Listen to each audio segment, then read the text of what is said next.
Hello, this is Candi Eduardo, Hi, and I'm Jennifer Frazier. and I want to introduce myself. Um, um, I am the founder of Finding Faith Within Yourself, and we help women of domestic violence come out of um, domestic violence. We help with emergency shelters, we help food and clothing assistance, and we've been doing this for 7 years. And I am a victim of domestic violence is the reason why I started the Finding Faith Within Yourself. And I am here to help you, guide you into the issues that our community face when it comes to domestic violence. And I have two children, and I want to teach you, I want to guide you, and we're here to have honest conversations of what it takes to really leave an abusive relationships, because it's a lot that goes into planning, preparing, and preparation to be, successful, and having the right mindset to know, am I really ready to leave?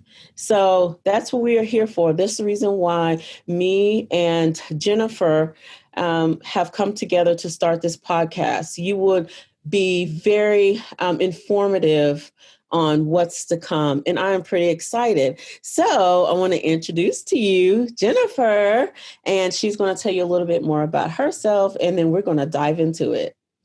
Okay, thank you, Candy. So, yes, my name is Jennifer Frazier. I'm a licensed professional counselor here in Austin, Texas.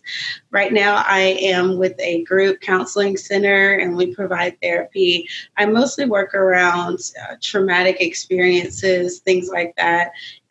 Different emotional disorders, mental health issues, and things like that. So Candy and I thought it would be a good idea to really partner, because as she starts to see domestic violence as a really important and big issue within the community, I just really jumped onto that idea as well. I think that domestic violence is something that is really serious. People don't like to talk about it. And I don't have a lot of clients that deal with it as far as the physical aspects of domestic violence, but I do have a lot of people who deal with the emotional experiences of domestic violence. So they deal with a lot of trauma. They may deal with a lot of PTSD. And so just us collaborating on like how we can work together, how we can help those individuals and families who may, have been experienced in domestic violence. And like Candy said, it's just a really honest conversation. At the end, we have a couple of questions that came in, and so we'll answer some of those. And we're just like really excited to be partnering together and sharing some information with all of you. We're really hoping to reduce and lessen the stigma with domestic violence and mental health as a whole. I think that sometimes when people hear like mental health, they get kind of scared and fearful, but we're here to break that fear, right, Candy? Absolutely, There's, absolutely. there's absolutely no fear and no shame in needing help and asking for help. And so, with that, I'll let Candy talk a little bit more about kind of what she does and what she's willing to share. Okay. So, like I mentioned before, I've been dealing with domestic violence for 7 years now. Our 7 year anniversary is August the 23rd, and it has been a true blessing to be able to help clients from a standpoint of becoming a survivor. I was a victim at 17. I ran away from home. Yes, when we run away from home as a teenager is because it's something that we don't connect with our parents, and we feel like we are truly ready for the world, but I didn't realize what I was getting myself into. And then I got pregnant when I was 18, had two children. What are you supposed to do from there? And so when you encounter your first abusive relationship, you don't realize that it has no stigma on who's going to be affected by it. That's just what God allowed for you to happen, not knowing that I was supposed to start a nonprofit to help others, because that wasn't the journey that I planned for myself. So when I decided to, when God gave me the plan to start a nonprofit, it made sense because I am just a Texas normal, girl that fell in love with a guy that was way older than I was. But let's get to the root of the issue. I didn't want to be at home. I didn't want to be at home. A lot of kids run away from homes because they don't want their parents telling them what to do, and they feel like that they're ready for the world. So I fell into that trap. And I'm not afraid to tell my story because I am sure that your mother, your cousin, your niece, someone has decided, you know what, I don't want to be at home anymore. And I love this guy because he said he loves me. And when you're helping clients over the years, you start to understand, even on a deeper level, of the severity of domestic violence and how it really affects you mentally. And what can happen when the key thing is when your father is not present in your life. Now, that's going to be another separate conversation. So when it comes to, helping women, it's all about changing your mindset, changing your mental mindset of knowing I am worth so much more. And we can dive deep into that because it's so hard for our community to realize, we really need to leave our abusive relationship for the safety of our children. And if we don't, then what happens? So that's when we tap into the mental aspect of it. And, that's where we tell them that if you don't leave, your kids will be affected. And that's called a generational curse. Because you think about yourself, not thinking about your children, and then you wonder why your children end up in those type of relationships. It's not something that you're leading her to. It's just a natural thing that our community go to because we don't educate our children. Mm-hmm. So there's a lot to go into domestic violence. It's a lot that we need to tap into. And I'm here to say, it's time to wake up, and we're going to give you the resources and the tools from experience, as well as the clients that I've helped and how I help them to get to where they are and to safety and to, counseling. And counseling is not something a lot of people take hold of, but it's needed because guess what? You're going to find yourself back into that relationship because another thing, we attract those things to us because that's what we're comfortable with. Don't you agree, Jennifer? Yeah, you said a lot of important key things that I just want to really tap on. So first of all, you talked about the age that you were when you were experiencing this situation and being 17 and running away from home. So one of the things that's really important to me, because when I was doing my master's, so I was in my master's program, and we have to do something called practicum. And what that is really just like an internship. And I did my practicum at a place called the Promise House. It's in Dallas, Texas. Shout out to Carrie Stitt, who was the director there. But one of the things that I learned while I was there is that a lot of teenagers end up homeless due to domestic violence. I was just really surprised at the amount of children that were there that I was providing services to, and just to hear their stories was just unbelievable to me. Mm-hmm. Another thing to consider, and a lot of people don't think about this, is like the effect on domestic violence in the LGBT community right now. Mm-hmm. It's so prevalent, and a lot of people don't realize this, but there are so many homeless children who are LBGT who need these resources and just don't really know where to turn to. So like Candi said, she's probably better at providing more resources than I am, but we're going to share, our help on how we can get you the resources if you ever need. Another thing that she said was, talking about like empowering women and, women having kids and things like that. Please don't misunderstand us. We understand that there's a lot of men who go through domestic violence as well. Absolutely. And one of the questions, Candi, that I received, and maybe you can share a little bit more light on this because I really am not sure.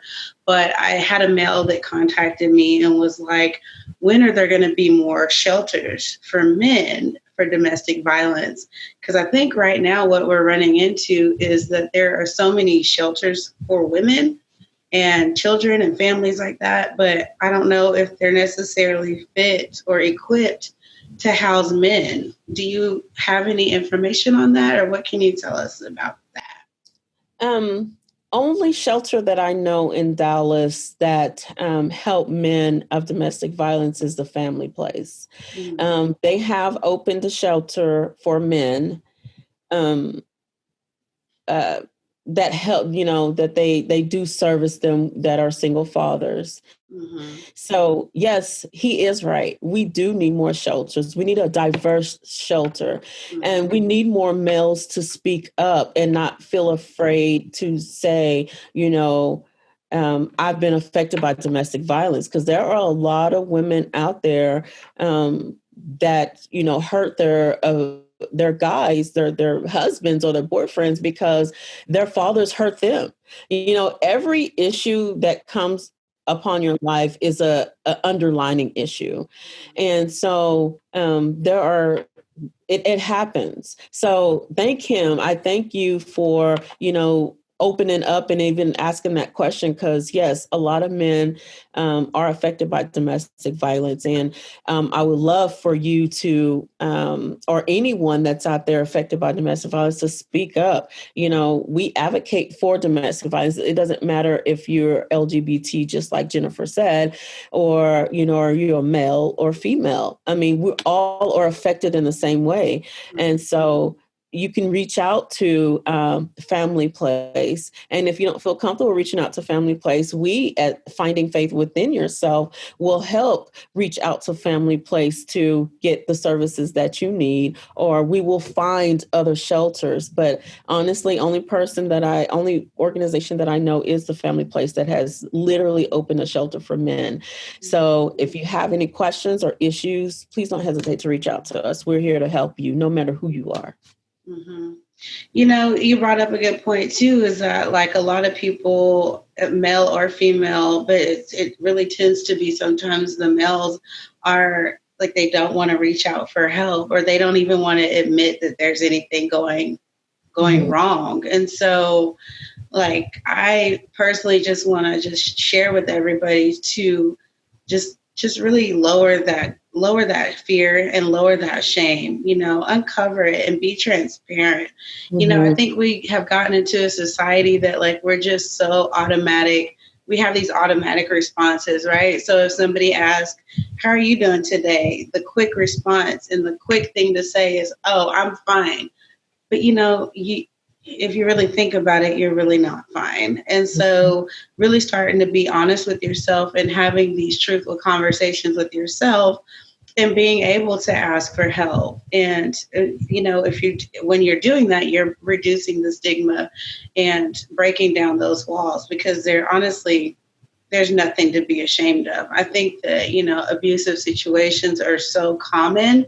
And even if it's not like a physical abuse, the emotional abuse and the verbal abuse, like those types of things are just even Absolutely. way more common. And sometimes people don't realize that those can be just as damaging. I have people in my office talking about, financial abuse or verbal abuse or, emotional abuse. Absolutely. And that can produce just as much PTSD than the actual physical. And they even report, like, I'd rather him or her just hit me. I'd rather them beat me, because at least it'll be over and those scars heal.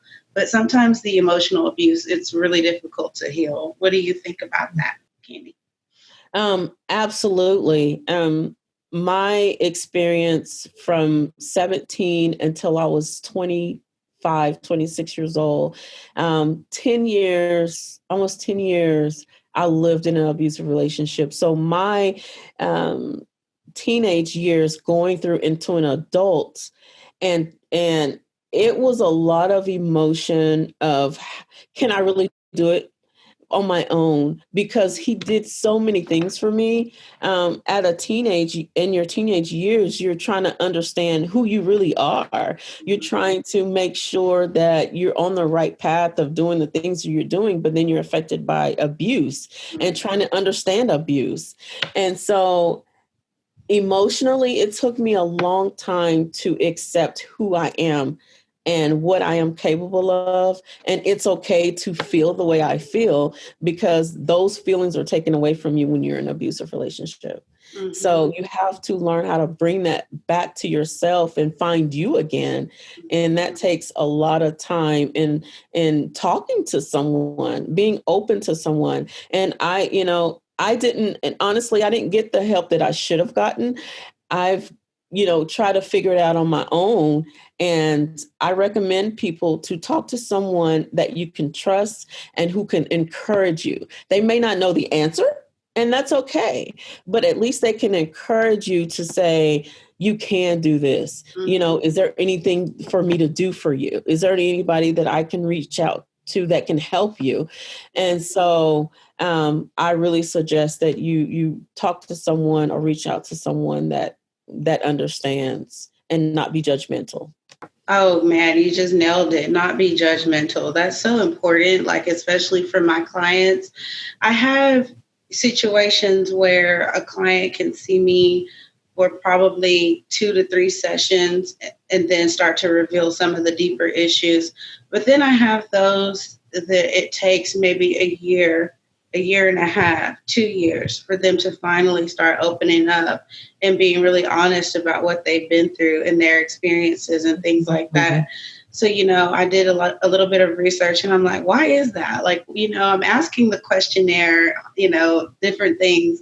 I ask the tough questions and sometimes people will lie. I mean, let's just be honest. Like sometimes it's difficult to tell the truth because like you said, they don't want to be judged. Nobody wants to be judged, right? But the main thing to be able to share those types of experiences is just being able to feel safe.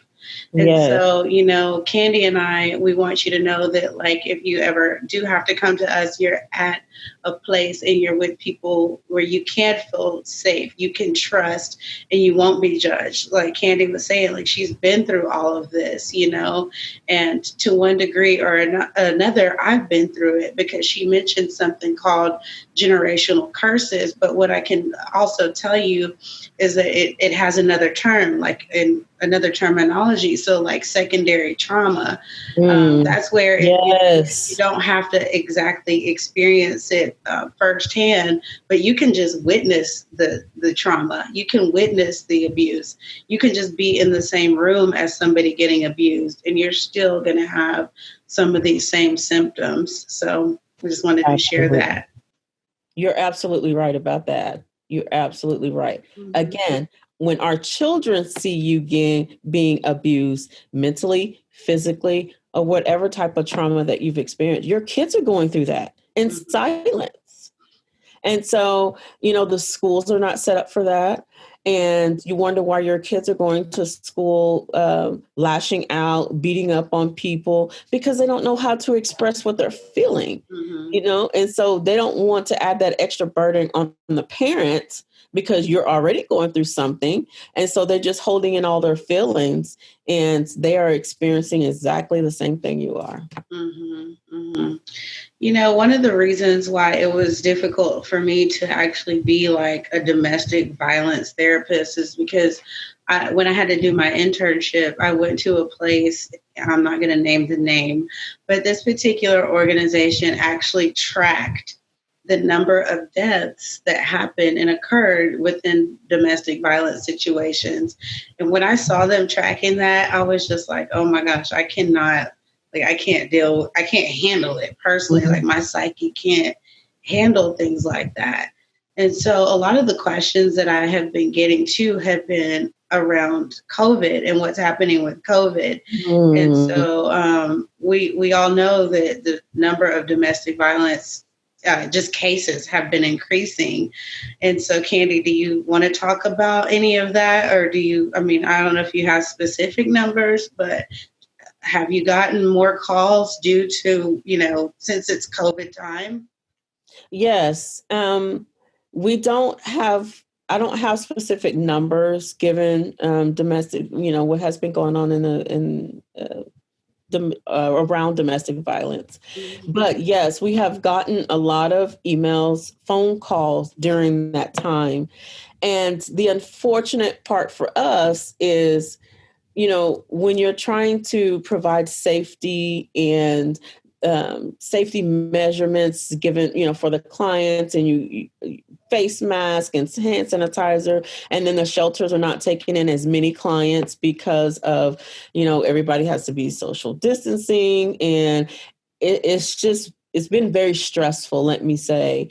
When we get clients in, we can't immediately place them because again, like I said, the shelters are only taking so many. We don't know where you've come from. We don't know who you've been in contact with. We don't know, if you have a fever. We don't know how long you've been having these symptoms. And so the thing that I suggest for people during these times is to still reach out to shelters or to anyone, because we offer counseling. Offering a lot of counseling online, and we can help you to plan out when will be the best time to leave if you're willing to leave. And some people are still afraid to leave. They just need someone to talk to. Yeah. Our calls have gotten, we consider ourselves as a smaller organization, but and we handle at least, I'll say, anywhere from like 10 to 15 clients a month. Okay. It's gone up to at least 30 clients that we cannot handle, but during these times is the most vulnerable time for them. Mhm. And a lot of CPS cases have arisen. A lot of divorces have arisen. We have an attorney on our board, and I'm having to share a lot of our clients with our attorney because of the divorce. And I mean, no, in relationships, period, you know, these are the hard time to be around your spouse, especially if they are abusive. Yeah. And so I really pray and hope that we can help alleviate some of that stress from you and those that are experiencing, mental problems, mental health problems, emotional problems, financial problems. Yeah.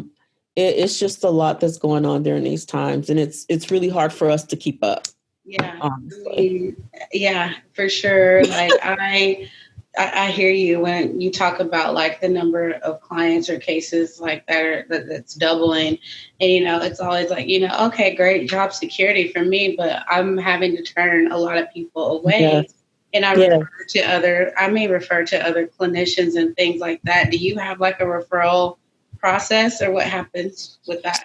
So when we can't handle the amount of clients that we've gotten lately, we tend to ask them questions of, do you have other family members?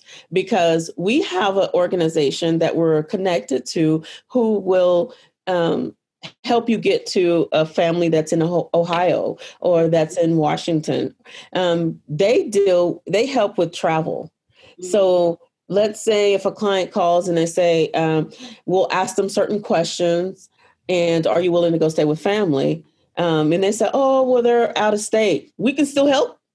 I can refer you to another organization who will literally um, get you to your family member. Nice. Yeah, it's been a blessing. We've referred several clients to that organization, Mhm. and that's been a great referral for us. The other unfortunate part is if there's no domestic violence shelters available, we have to turn to homeless shelters, and so we've been doing that as well. And I'm finding a lot of times a lot of clients don't want to go to a homeless shelter. Yeah. And I understand that. Mhm. I completely understand that. Mhm. And that what breaks my heart, because it's like, gosh, you'd rather stay there than go to a homeless shelter. Yeah. I'm not judging you. I Right. get it. Mhm. And so, yes, we have other resources, but a lot of clients turn us down and say, you know what, I'd rather just stay here. Hmm. I don't want to get too focused and like boggled down with COVID because it's Mm. just, I mean, it's on the news every That's all day. we hear. That's all we hear about since March. Yes. But I do want to put like some information out there because somebody did ask me, like, well, how are you helping with COVID? And so I think that my particular way of helping may be a little bit different from your particular way of helping. So we'll talk about that. Okay, And absolutely. and then I'll talk about like some different resources or ways you can seek help. So with my situation of how I help people who may have COVID related issues is at first I have to look and see what their needs are because it may not be just, I know we're talking about domestic violence right now, but it may not be just that. Mm-hmm. Their issues may be financial. You know, they lost their job or they don't want to go to work because, you know, people are dying or whatever the case may be, or you know they're depressed or they have anxiety or they feel lonely. Like a lot of people aren't leaving their house, they're not leaving their homes because Yes. they, you know, our new way of doing things is being virtual. I mean, like we're doing this podcast Yes. now, and so just trying to find that whatever their need is at that moment and meeting them where they are right then. And then I can sort of then try to unpeel like all of the layers and try to help them with whatever their situations are. Now, I don't really reach out and seek resources for people. That's not the type of clinician that I am. That would be more like social work. I do work and partner with a lot of social workers, and so like if anybody needed resources, I could reach out to those particular people. But my main thing on how I'm working today with people is that I'm working with them on their mental health. So trying to make sure that if they feel lonely, okay, well, let's talk about social networks. If they're experiencing job loss, okay, well, let's talk about who can help you or what you can do or how you can empower yourself to want to go get another job or, you know, to start an online business or whatever that looks like for them. If they're battling depression, anxiety, because a lot of people are just anxious, don't even want to go to the grocery store. And I understand that. Like you have to put on a mask everywhere and do all of these things. And so we'll talk about coping skills and coping mechanisms in order to alleviate those types of things. And so Candi, I don't know your way of kind of maneuvering through like the COVID and then like incorporating that with like domestic violence may look a little different. It sounds like you have like resources and things that you can reach to. But oh yeah, I do want to plug really quickly. Whatever city you're in, or whatever county you're in, go to the website because all of them are going to have some information on COVID and they're going to have COVID resources to help you, whether it's Absolutely. financial. A lot of them are trying to update their websites to talk about mental health. They're trying to provide resources on like shelter and things like that, ways to stay safe. So yeah, like health and safety, that kind of thing. So definitely go online, you know, and see how you can, what information you can find if you have any issues right now around COVID. Yeah, absolutely. That is absolutely true. There are a lot of resources in your county, and I know that they're doing the whole eviction and helping you with your rent. So yes, please look on your county's website to get more information about that. We get a lot of calls about food and light bills and rent, and we refer them to the city. You know, again, they have the resources, they have the funding for that. And but if we have clothing and if we have food, we help you. We will literally take the time out, whatever you're needing. We will help you. We had a client a month ago who said her husband left her and they didn't have any food, and she had a 5-year-old and a 3-year-old. We went out to the grocery store and got her food. We help with that. So if you're needing that, and if we can't, even though if we can't fulfill it, we will guide you and give you who can. Mhm. give you that resource. There's a lot of organizations that are doing food drives and clothing. So um, just don't be afraid to reach out to me and Jennifer, and we'll help you find someone that can help you. Absolutely. Absolutely. Do you have like more things to share, or should I jump into like some of these questions? Yeah, I want to know some questions. Okay. Well, so this one is like it really threw me off guard because I had to really sit and think about this one. But they asked me why I got into this line of work, like what made me want to be a therapist. So I'll answer, Candy, and then I'll just pass the mic to you if that's okay. Okay, absolutely. Okay, so it's so weird because like ever since I was little, like people would share their intimate dark secrets with me. And like I would never tell. Like I would always hear things about people and like I always kept it to myself. And so, like, as I got older, I was like, why do people always tell me things? Like, it could be a random person in the grocery store and they will just start telling me their life story.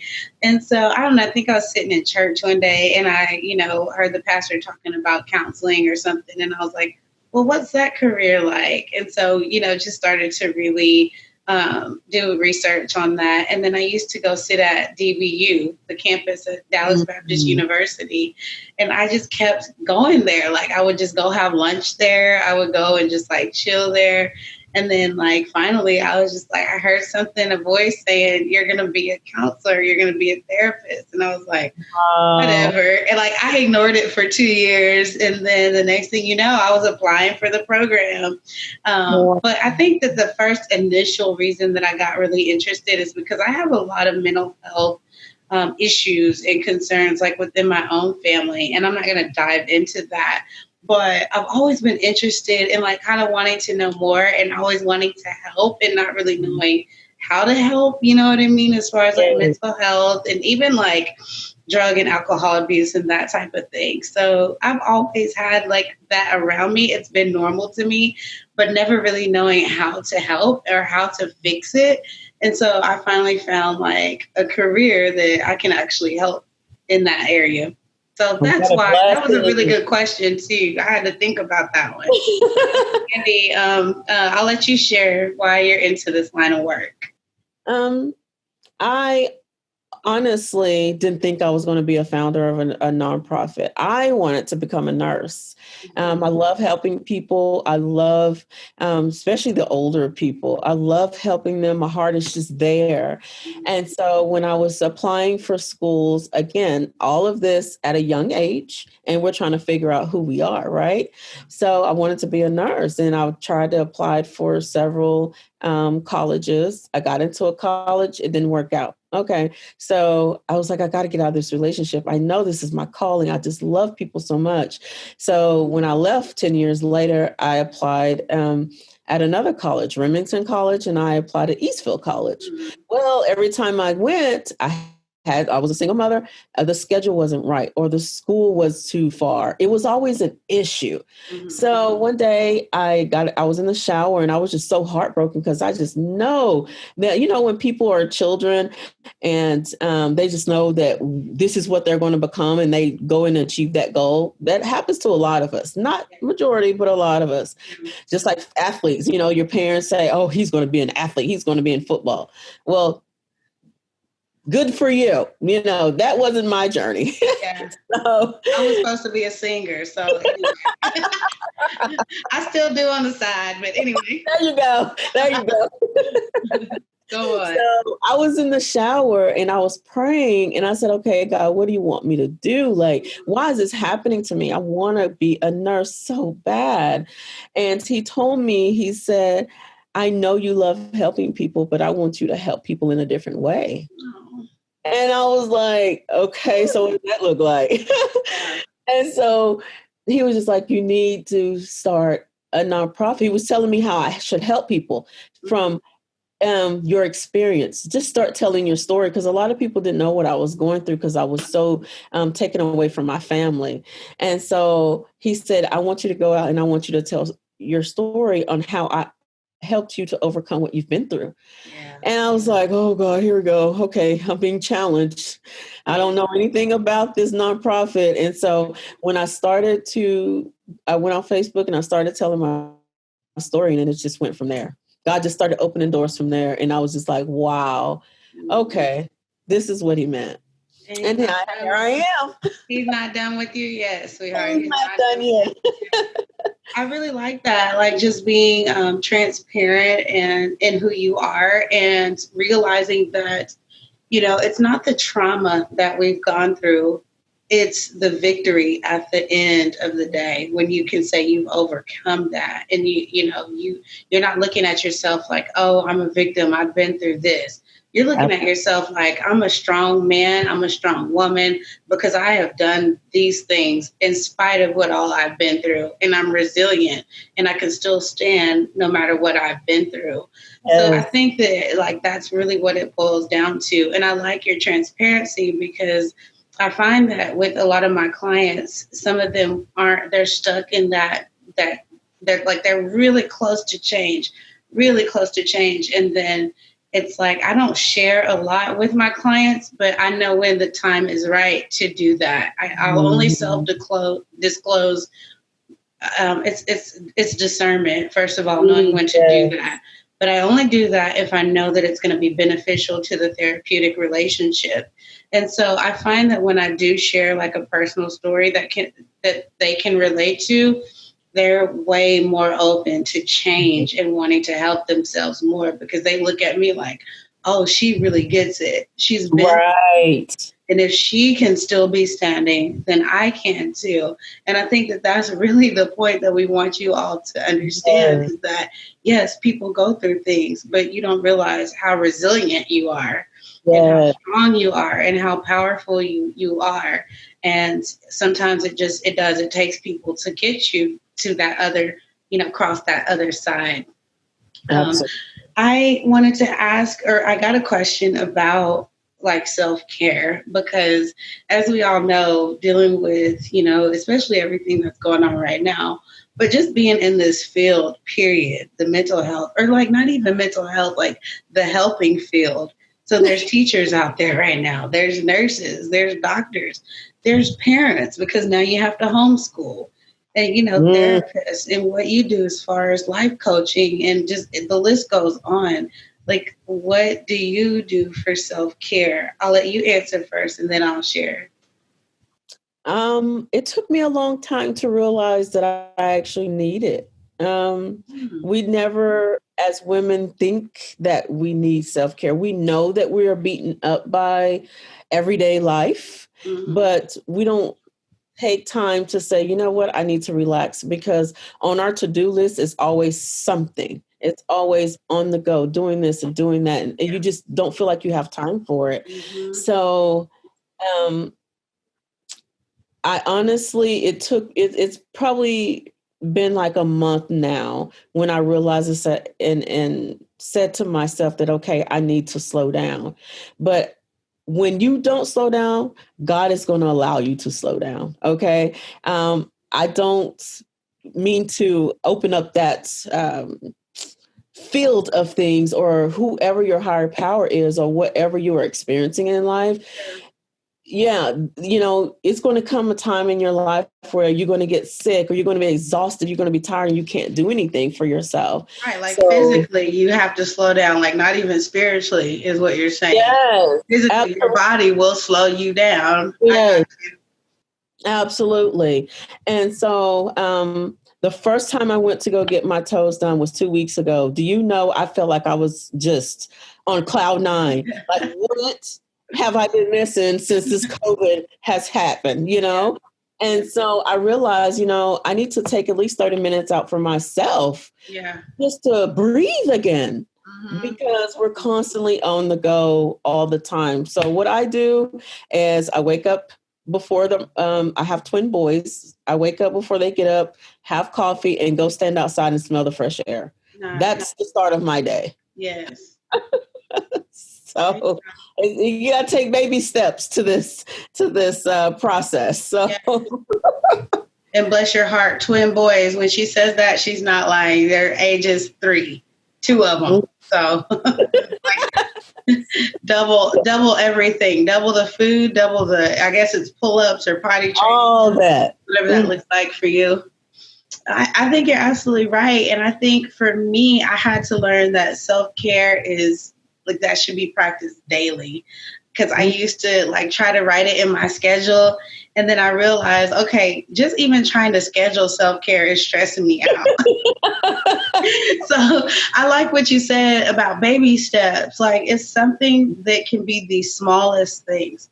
Remembering to drink water, going to take a 30-minute brisk walk, having just 5 to 10 minutes of quiet time, just to, you know, whether you meditate, pray, practice yoga, whatever that looks like for you, or where you can just turn off your phone or whatever. I'm an ambivert. So what that means is like, I'm really pretty much extroverted. Like, I love people, but then that can get so draining for me that I have to be by myself and I have to have that quiet time, or else I'm not going to be any good for anybody. But so I think just learning, you know, about yourself and what self-care looks like for you, because for me, it can literally mean doing nothing. It can mean me turning off my phone and just sitting there looking at the ceiling, just, you know, trying to focus, or taking deep breaths, or, you know, just really just turning my mind and my thoughts off. And for me, that's so healthy and so beneficial for me. But for somebody else, it could be, you know, like you mentioned, pedicure, getting your hair done, getting your nails done, whatever that looks like. You know, all of those are an important part of self-care. I'm not saying one is better than the other. I'm just saying get to know what self-care looks like for you, and then try to practice some form of self-care every day. And like Candi said, it can be baby steps. It doesn't have to be this huge announcement. Like, okay, you guys, I used to do that. Like, I tell my husband and my son, okay, you guys, I need self-care time, and go shut the door. It doesn't have to even be that. It could be, you know, a shower. Sometimes a shower for me. I know that's tell me about it. Sometimes the longest shower ever. I will go from like you know, the lowest of the mood to like just a superhero after I come out of the shower. Yes. I love showers. Like, my husband's like, "What'd you do during Corona? Take a shower?" Yeah, I mean, because that's my self-care. It makes me feel good. So just finding whatever makes you feel good. So what else? I got a comment. This is more like a comment rather than a question, but it says, people get ashamed and afraid when they hear mental health. We need to start changing the language around mental health so we can break a lot of these stigmas. I think that is so good, because, you know, the first thing that people ask me is like, well, what kind of therapist are you? And I always say, oh, I specialize in trauma, da da da da. Like, I use all these like the negative language to explain what I do. And so I just love that comment, because I'm going to really start thinking about what kind of language I can use to really be able to relate to people on a human level. So instead of trauma, just being like, I help people with whatever challenges they're having in their lives, or if they've had like a negative experience, or maybe instead of domestic violence, say, you know, relationship issues. I think people respond to that a little bit better, because when you hear mental health, they automatically go mental, crazy, like, you know, and so then people are like so ashamed, like, oh, I'm not crazy. Like, and it's like, you know, I'll be talking to people. I could be in the grocery store talking about, you know, this topic, because I just love to talk about it, and it's so important to me. But, you know, I could be like, so have you ever had any questions about like mental health? And then the response I get is like, mental health, I'm not crazy. And it's just like, well, whoa, hold on, slow down. You know, like, I didn't call you crazy. I'm just saying, like, what questions do you have? So instead of like mental health, maybe just like, you know, being life healthy. Challenges. Yeah, being healthy on a holistic level, or like you said, a journey towards healing, because there you go. And that's what it boils down to. So I don't know. Do you have anything to share about that particular comment that was No, sent? you pretty much covered that. A lot of people do look at mental health because of the word mental, and I think growing up, we didn't know better. And when we say that, oh, somebody's going to the crazy house, I mean that just stuck with us. And Mm-hmm. now, since that has carried on to generation, we're actually trying to break generational curses and help and get people the help that they need. That stuck with us as a kid. It's like, I'm not crazy, just like you said, we always just grew up, oh, you crazy, you going to the crazy house, or you local, you this. I mean, we put so much negativity out there towards it to where people is just like, oh, so now you telling me it's okay to be crazy? It's just, like you're saying, changing the verbiage because it's really, really affecting us today than it was before. And now it's affecting our children, the next generation. There is suicidal that's going on. Oh, that's a whole nother podcast, honey. That is I'm not even going to tap into that right now, but yes, because we're gonna be out here for another hour dealing with me. It's affecting us, and we're here to change that. Right. And I think a lot of that too is so cultural. Like, I am not trying to be, racist or have these like generalizations, but overall, and I get this from my clients, so I'm not making this stuff up, guys. Like, I hear from a lot of my Black male clients, like, when I grew up, my mama and daddy told me, you pray about it, you be a man, you don't cry. Like, they're hearing these types of things. And so as an adult male, it's confusing to ask for help. It's confusing to want to go talk to a therapist because, your mama or your grandmother or whoever just passed away. Like, those kinds of things just don't exist a lot of the times in the Black community. And in the Asian community, it's so taboo. A lot of my Asian clients are like, please, is this confidential? Make sure you don't tell my family. If my family calls, do not mention that I'm going to therapy. Like, they can they're terrified because of what their family thinks about going to seek help. So a lot of it is cultural. And I think it's a shame, to be honest with you. It's a shame. And I think that's why we need more podcasts like this and more people to reduce those types of thinking, that all or nothing thinking, and that absolute thinking. Because what used to happen, or what people used to think, we're realizing that that's just not true. It's okay to ask for help, and it's okay to have somebody walk alongside you and give you that encouragement and give you that support that you need. Absolutely. Because you can't walk through it alone. No. It's going to be a long, long journey. When you're stuck with your own thoughts, you're finding yourself in a cycle. You're constantly saying, okay, I can't do this. Oh, no, I can't do this. And then years later, you're still telling yourself the same thing. Yeah. So it's time to really get the help that you need on a level of understanding where you are and how we can meet that need. Absolutely. Did you have anything else before I talk about your book? No, I don't have anything else. I'm very excited for us to do our very first podcast, and we will love more feedback, information on what you want to talk about. What should we talk about? Are you saying that this could be an ongoing thing? Ongoing. So much. Well, I did want to put a plug out for your book because I'm super excited for you. Yay. I love that. I know, like, smart and lovely people. But anyway, so Candi has just authored a book. And so I'll let her tell you all a little bit about that. And to be honest with you, I'm putting a plug out there because if you made it to the end of this podcast, just get in contact with one of us because I'm going to buy that book for one of you as your gift. So Candi, tell us a little bit about the book. So I decided to write this book on a guide to healing. I feel like a lot of women, men, anyone for that matter, needs a way to say, okay, where do I go from here? I'm stuck.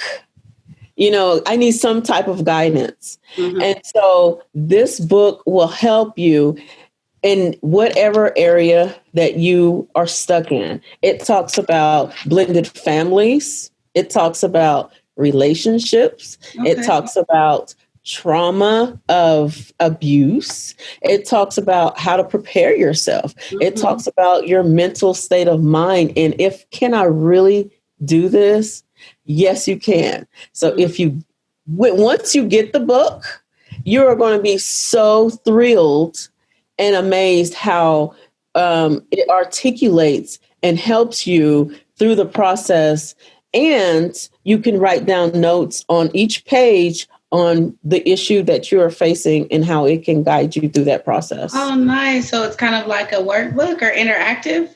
Very interactive. Nice. It gets you to think about, let me write down my goals. What is going to be the best thing for me to do right now? And if you're stuck, guess what? Whoever wins that book can reach out to me and we can go through this process together. How about that? I love that, Candi. Well, congratulations with that. And so we'll just link like our email addresses